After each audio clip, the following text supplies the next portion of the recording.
Hello, welcome back to another episode of Somewhere Between a Film and TV podcast. I am your host, Daniel Parra, and number one, thank you so much for listening and watching. Number two, if you could please like, comment, and subscribe.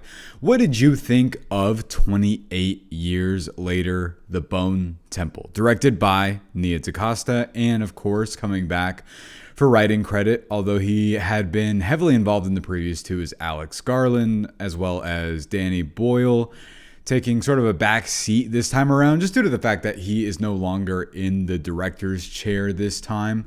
It's interesting. This is the first passing of the torch, I believe, in this franchise to somebody else. But, of course, just to acknowledge really quick everything, this is the very first movie of the year that I am reviewing. Welcome back, everybody, as well as separate background, now in a new place. I moved. I really hope you guys enjoy it. I really love the new setup, but getting fully into this is the fourth installment in the 28 weeks, years, whatever you want to call it, the 28 series. And it is about Dr. Kelson, played by Ralph Fiennes, finds himself in a shocking new relationship with consequences that could change the world as he knows it, while Spike's encounter with Jimmy Crystal becomes a nightmare he can't escape. Now, this is a follow-up from not even just a year previous, but I believe just like 6 months ago this came out, was 28 Years Later. And if you guys remember our review for that, I was a huge fan of it. I remember thinking that the ending was taking a huge swing in tone and that it felt really out of left field and out of the blue, and you were like, okay, what is this leading towards if they're setting up this very Power Rangers campy-esque ending? But the thing about the previous 28 Years Later is I remember it was divisive when it came out. It was well loved by critics, but the audiences didn't fully respond to it. And I do think it was due to its kind of weird, fantastical, and mythical nature. A lot of that movie was abstract for sure. And the action in it, and really a lot of the imagery and the filming in particular, was very Danny Boyle-esque. There was a lot of quick cutting. There was a lot of really just sort of involving in fantasy and dreamlike dreamscapes, and just some really fascinating cinematography choices. The contrast here with 28 Years Later, The Bone Temple, is that it's a lot more straightforward in its approach. And before I get into anything else, what I want to go over is the previous one. Did I love it? Did I hate it? Or am I somewhere between on it? If you remember, I did love the last one. It nearly made the cut for my top 15 of the year when I made that. I think it was in the top 20 overall. I loved it. I respected it a lot. I thought it had really interesting swings in it.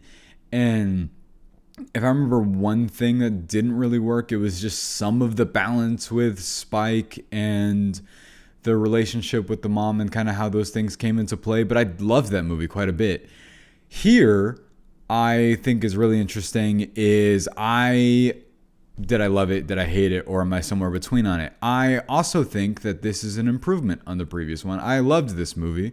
I thought that it was interesting going into it because Nia Dacosta, I wasn't one of the people that thought that, oh, this director, she can't handle this particular set of movies. I know that people have their qualms with the Marvels, but I enjoyed that movie. But I also can feel the studio restraint in that, especially comparative to something like Candyman that she made in this. And here, these particular movies feel like they have such a free reign to be really about whatever, and they can pull off whatever in their imagery, and nobody seems to really mind it. I think it's really interesting the audacity that these movies in particular have with their content and what they're about. But let's go ahead and get into the positives first. And the first thing I really want to touch on is Jack O'Connell's character, who is right here. His name was Jimmy Crystal. Jimmy Crystal is the prime antagonist of this particular movie. We're following him, and Spike, the main character of the previous one's kind of taking a back seat. He's in it quite a bit, but he's really put in this perspective of this person who has found themselves as a cult leader within the context of the infected, the zombie apocalypse, however you want to describe it. Even though in this one they don't really use that word all too much. I think they say it like once in this movie, the infected. And this man who is delusional but also kind of knows that he's full of it himself because of the previous one. At the very beginning, it sort of plays out like a short film beforehand, and we don't really know where this is going, and there's hints dropped about this character all throughout the first one. You see in the bodies of people, the like his name carved in, says Jimmy on there, and you're like, what's that about? What does that mean? But it's interesting because there was a lot of groundwork done for this character once you piece together who this is, and in order to convey that he's a menacing presence, there's so much groundwork done before you even see the actual things that he's capable of and what he indulges in.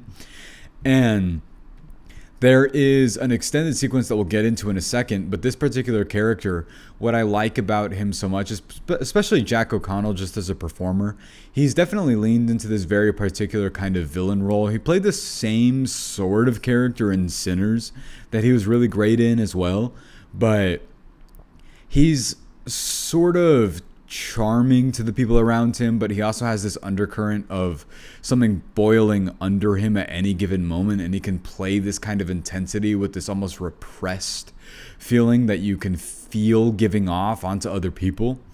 And what I really admire about the storytelling in this one in particular is because you are kicked off with immediately understanding the kind of presence that he leads, because Spike, who is the young boy that's the main character from the previous one, we follow, and what ends up being the sort of perspective shift here, shifting narratives into moving from Spike into someone else, is that they force him to be initiated into their cult, force him to kill off one of the people there so they can replace them and he can claim this spot. And the character here of Jimmy takes a kind of, like, he revels in this, he enjoys this, he likes this sort of animosity that these people have towards each other that he sort of plays off. And he is very much stunted child development to me with this, and it felt very much like a coping thing of a sort with him, because he also deals with the fact that he doesn't know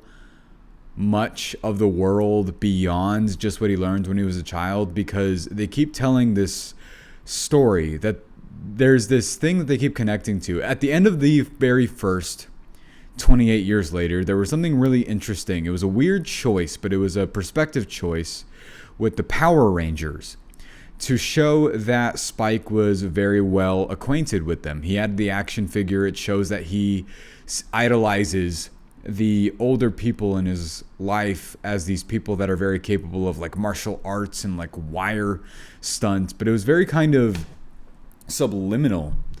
And it's interesting because it's kind of mirrored with Jack O'Connell's character. It's really darkly humorous. He takes over this family's home, and what he does is he tells this story of like these past mythical creatures, but he's talking about the Teletubbies, and they're like this huge presence that they left, and that they like also follow the dances that they were doing within the context of that show. And I mean, if you ever watch the clips of the show, I used to like be obsessed with it when I was a kid, but if you look at it, they're freaky. And it's funny because he repeats that, but as his own sort of mythological storytelling, and then it's contrasted with what I admired about this a lot is in order to set up the presence of them as a threat. When they first show up, if you're still remembering their presence at the end of 28 years later, it felt almost campy to an extent. And their introduction where they were doing like break dancing and hip hop moves and like killing all the zombies by doing all these 360 spins, and you were like, what the hell? What is going on? And in order to fully transition that, I think that a lot of the first one was done in the form of point of view storytelling. I think that a lot of the grander things, like Aaron Taylor Johnson's character, for example, that was in that, he relishes this idea of being masculine and being manly, and then all the kills are done with the iPhone cameras that they shot with that movie in particular. And they were repeated a gratuitous amount of times, almost as if like this is his perspective. Like, he's relishing in this. And here, Nia Dacosta is taking on it's a much more grounded and not as surreal storytelling piece here. And I think the reason for this is since it's a middle chapter, you want to be at least acquainted with how the world truly is playing out, because I believe the baton's being passed back to Danny Boyle for the next one, I believe. And that makes a lot of sense just in the perspective of this very interesting trilogy they're going for. Here, to me, it feels almost kind of like they added this as, you know how sometimes in video games they do additional DLC and it's like, oh, here's this additional story. It almost feels like that here to me. But there are two main leads here, and there's like two intersecting storylines, and the two that are Ralph Fiennes and Jack O'Connell's character in the cult that he's leading. And what more adds to Jack O'Connell's performance is the kind of gravity of the situation that they're in, where he believes, or he is telling people, he believes that he is the son of Satan. And he is sort of communicating this to them by saying that, he can hear the voice in his head. He can communicate with his dad, who is the devil. And it's very clear at a point that some of them are kind of starting to catch on to it. They're like, is he like lying to us? Is that what's happening here? But it's funny because sometimes I throw the critique at zombie things in particular, that there's so many of them that are just about the nature of humanity, kind of claiming that they end up being worse than the zombies themselves. And you're like, I get it, man. Like, I understand. Like, this is the point of so many different zombie things. So in order to present that story and for me to find it fresh and well executed is pretty difficult. Considering, for example, The Last of Us Season 2, I did not love that. I liked the first couple episodes, and I felt like it kind of derailed pretty quickly because it very much steered off that path and then just went all into, oh, but the humans are evil. I'm like, I'm aware of this, but what else are you trying to say? Here, the reason why the narrative works so well in contrast with Jack O'Connell's character is because of the fully conscious awareness of what they are doing to people whenever they are claiming that they are charity. And remember, we go into full spoilers here, so there is a pretty early extended sequence early on where, in order to emphasize the threat here of these characters and just the willing extent that they are willing to go to, what they do is, after that whole sequence where they take over the people's houses, they say that they're honoring his father by skinning them, and they say that they are taking their shirts, and what they do is they rip off the skin on their chest, and it's really extended and it's really in depth and graphic. And whenever it cuts off, you're like, oh, okay, like that's it then. I mean, that was brutal, but then they cut back to it later and it keeps going. And I thought that it's a pretty long sequence, and I think that's daring to do, because it's a mainstream R-rated movie. You'd see something more like that in like Terrifier, which is like NR, not rated. And what I found bold about that really paid off, though, is they don't really show them doing things like that again, but they do veer near it. So you know that they're very capable of it. It is a storytelling device that I think could have been indulgent, but since they restrained by just doing this one sequence and then following up the rest of it with that, whenever Jack O'Connell's character finally meets Ralph Fiennes, you're like, this can't possibly go anywhere good. And the reason for that is because you know that these aren't just delusional people. They are delusional people that are also willing to do the things that they believe in. And Jack O'Connell's character is very much playing a charismatic to a fault lead that he ends up, once he finally meets other people that are smarter than him, you realize that he really just is not that smart, but he came across a group of people that are willing to follow him because he's just got that thing that some people have. And the other contrasting storyline here has to do with Ralph Fiennes' character and Dr. Kelson and the infected. The character, he's the alpha. His name is Samson. He's like the big guy that is the leader of all of the infected. And in the previous one, they've hinted that they're developing this relationship with each other.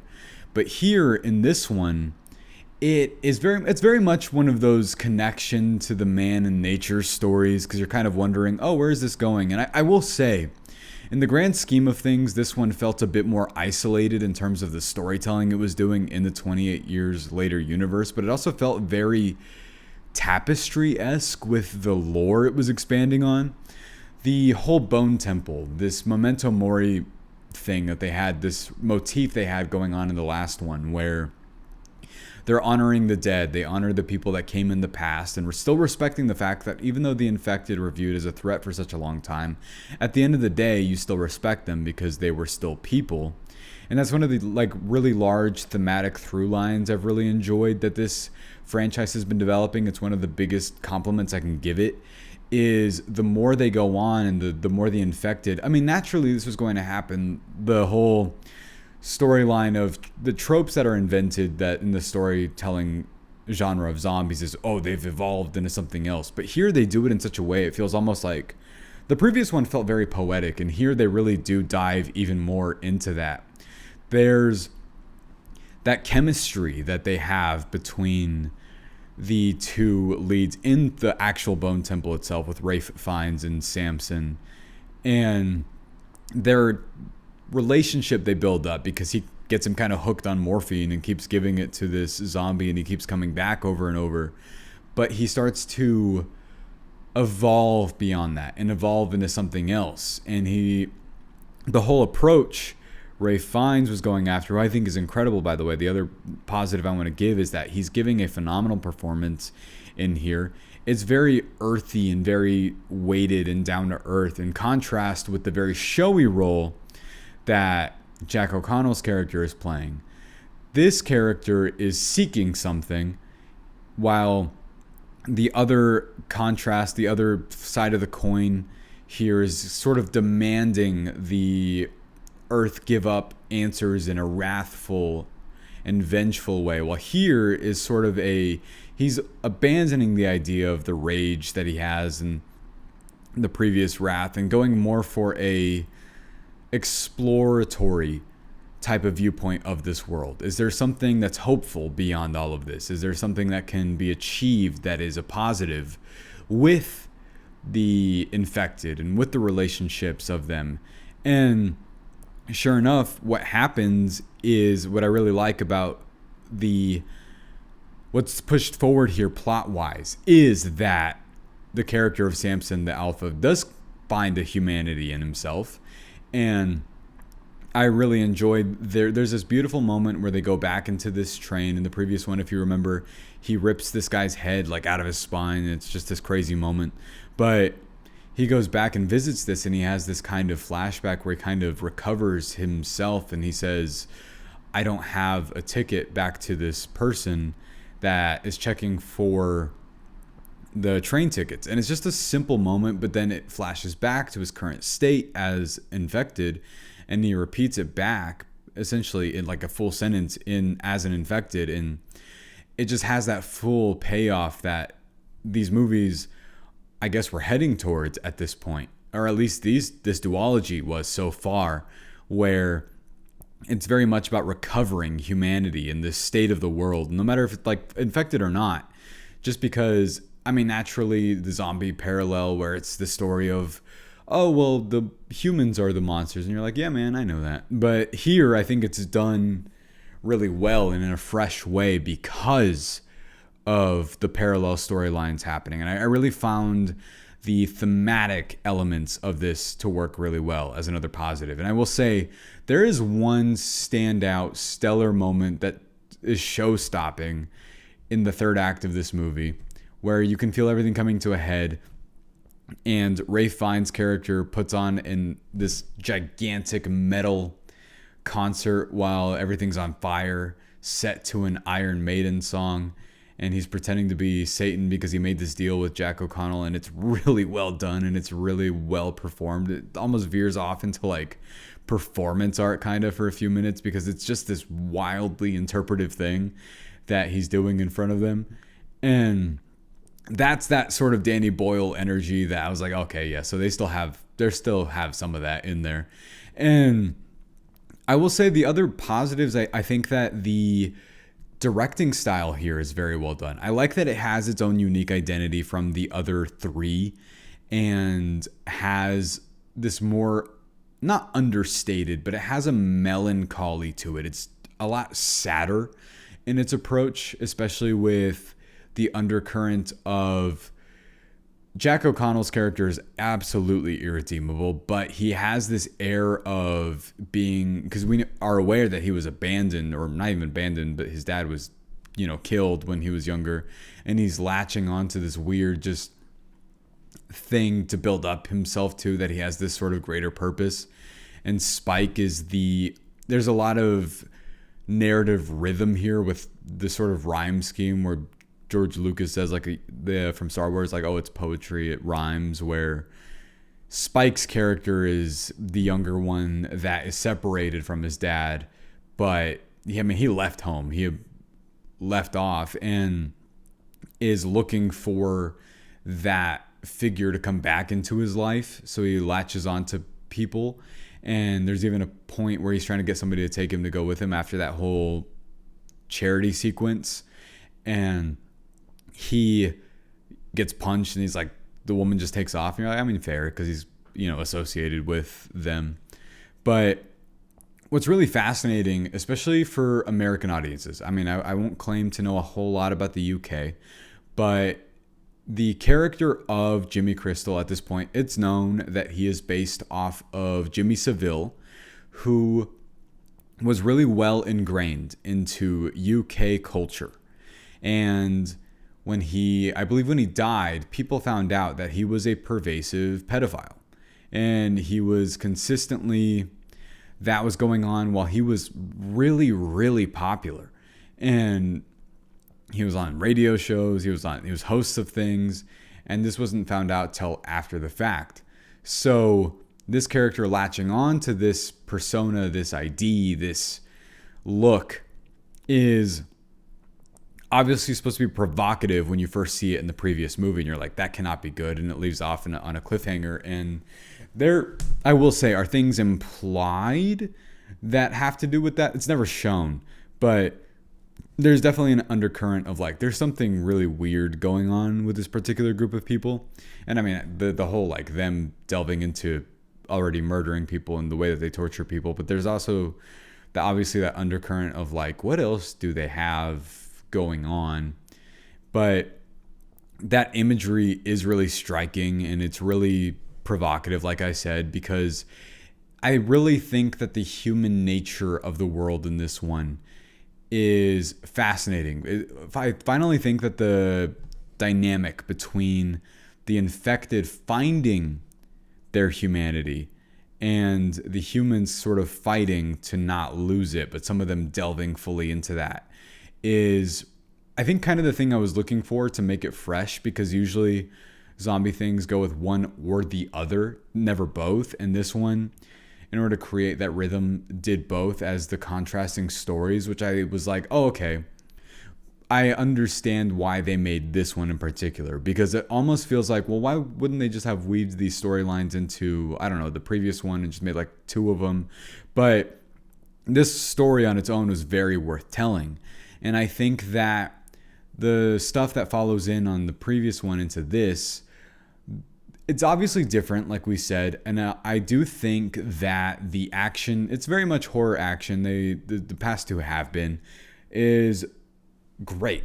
I think that the kills in these are always really solid. There's those decapitations, where the spines come straight out of the bodies, and it's like out of Mortal Kombat. And the sound mixing in these is phenomenal. I think that you can hear the screeches from far away with the spatial audio, and then they start heading towards you, and it creates this tension that you can feel even before the zombies are ever on screen. And I love the thuds that you can feel vibrate within the theater whenever Samson shows up. It's very much a larger than life presence. And that's why I love, there's so many scenes where they're just kind of hanging out and they're both like out of their minds because they're both they have morphine injected into them. And it's just like they're just hanging out and they look all knocked out. But that relationship that's developed there is really fascinating. And obviously it leads to, with the Jack O'Connell character, you're like, I want this guy to get like everything that's coming to him. And at a point, the karma does come back because he's forcing Ralph Fiennes to pretend to be his father, to pretend to be Satan that he claims to be. And so he says, I have one last request. I request that you are a sacrifice. And he's like nailed to the upside down cross, and it ends up being very much rhythmic payback. And Jack O'Connell's character is left with a kind of like, why can't I hear the voice anymore? And it makes you kind of wonder if he did fully buy into at least part of this, and if whatever he was selling, he was starting to believe in himself, or if he was just like, I don't know why I dived so deep into this. But I will also say, I think that the technical storytelling here is really well done. I think that it's beautiful. I thought that the previous one had, like I said, a much more dreamscape atmosphere to it. This one is going for a much grassier, more nature feel. And it's not as saturated color-wise, but like I said, I do think that the nighttime sequences are very baked in this kind of blue, and the fire with the backlights is absolutely gorgeous. And I think that the blood, that's the set design, and the blood that comes from the makeup and everything, the infected look phenomenal again as well here, and they are such a huge threat. I have heard a lot of people say that this one is like a lot better than the previous one, but I will say I do think it's better than the previous one, but I also was one of the people that really loved the last one. I think that these are just both I do think that, like I said, this one's a little bit better, but I think that they're such great companion pieces to each other. And whenever you're done with that one, going into this one, I do think that they are very complementary in that way. If I were to have any negatives, I would say that I do find the kind of thematic stuff here.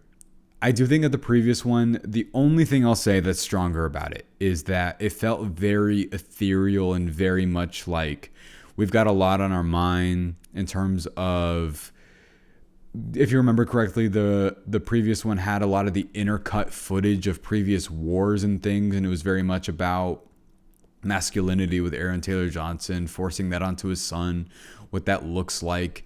It was also about just a lot of other stuff in terms of the afterlife and things like that. There's stuff like that in here, but this one felt a lot simpler in its thematic approach. And it's the only negative I would say, because it's just not as ambitious, but it's way more interested in linear and more definitive storytelling, which I don't mind if that's what they're going for. I just think that that's the one thing, if we're going to compare, that I would say the previous one did do a bit better.